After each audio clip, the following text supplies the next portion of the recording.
Hi, this is Colleen Lehman with the Douglas County Public Health Department. We've got some changes here starting next week that we want everyone to be very much aware of so that we can have a smooth transition. The main thing that I am talking about is starting on Monday, January 24th, we will be going to an appointment-based testing process.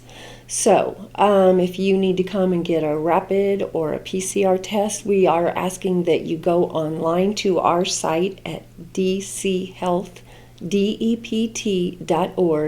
where you'll find links to make appointments for those tests. It's an easy process to go through. It's the same one that you use to make your vaccine appointments, the same system. We have a tutorial up on our website that goes through it and very clearly shows you the steps and how you go about making that.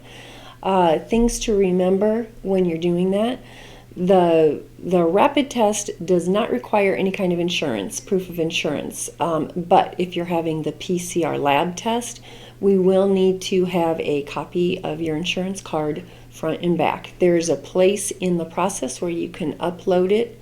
If for some reason that isn't working out, just be sure that you have it on your person after you've made your online appointment, and when you come for that appointment, we'll get it from you at that point if you can't upload it during the registration process. Because there are some supply chain issues on the number of tests that we can get, we are limiting rapid testing to people who are symptomatic. So if you are having symptoms, we're happy to give you a rapid test. So just please keep that in mind too. There is an option if you're just wanting to know what I think I might have it, I'm not sure, and just for your own peace of mind want to know. Each household in the United States is eligible to sign up for and receive 4 free rapid tests. I believe it's monthly.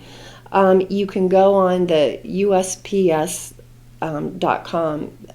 site that you can order them through. The United States Postal Service is one area where you can order those.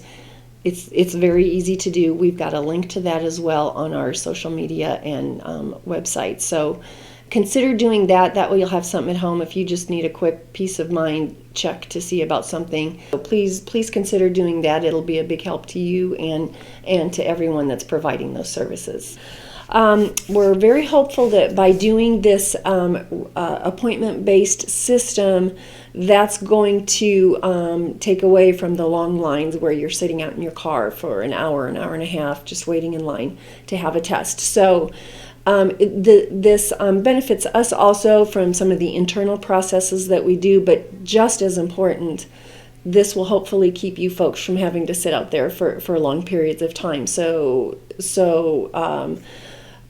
be patient, work with us on this, and hopefully we'll both see a much more efficient process going forward. Let's see. We are also wanting to let you know, and you've probably already experienced the fact that contact tracing is looking a little different now. Last week, I believe it was January 13th, the Illinois Department of Public Health's Surge Center became fully operational. They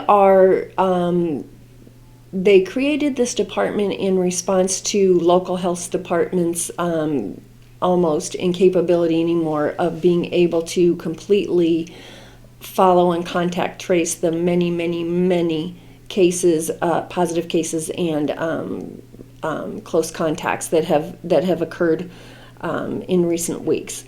So if you are age 65 and older and you have a positive COVID PCR test, you will get a telephone call from the IDPH Surge Center, and they will talk to you and give you your isolation and quarantine information. If you're 64 and younger, you should receive a text message from these folks with this directing you to somewhere to get that same general information. There is an option with the 64 and younger people that are getting a text message that if you are in need of further information, there's a number that you can call, and then further instructions will be provided there. In some cases, that may mean being routed to your local health department if circumstances warrant it. But just be aware that this surge center is taking over a good deal of the contact tracing efforts.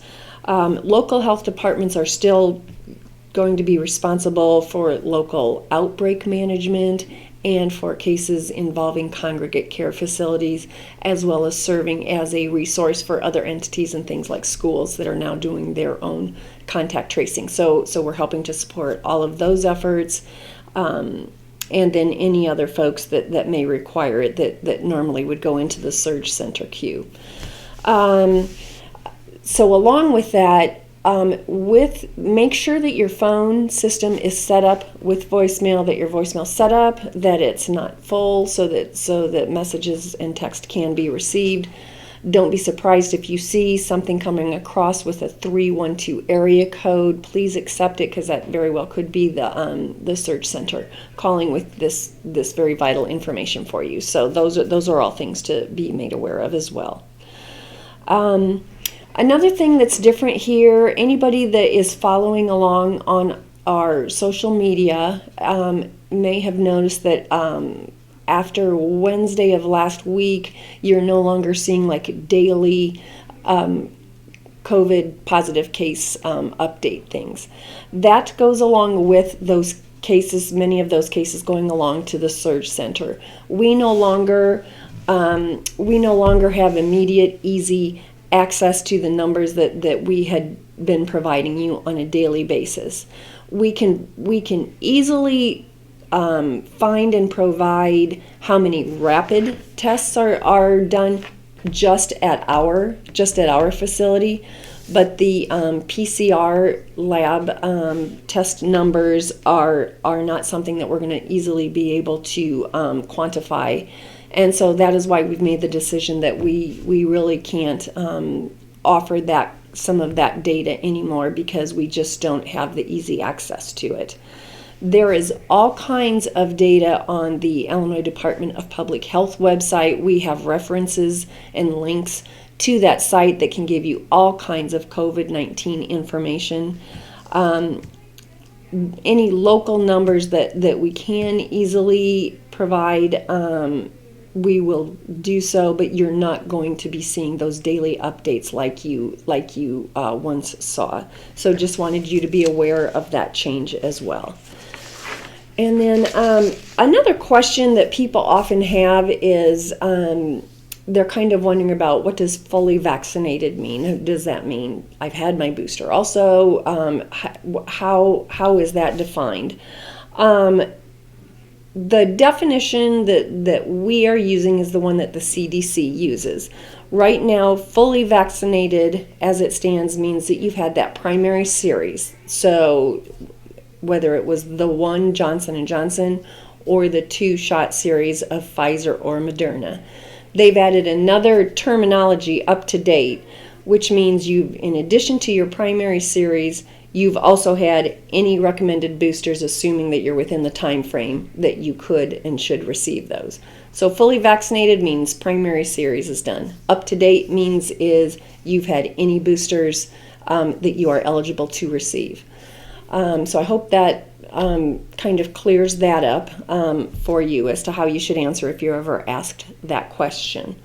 Another just quick note as to when you're eligible to get a booster with J&J, it's 2 months after your that one dose that you get of J&J, and you can have any kind. You can have Pfizer or Moderna as your booster if you would like, regardless of having had Johnson & Johnson as your first dose.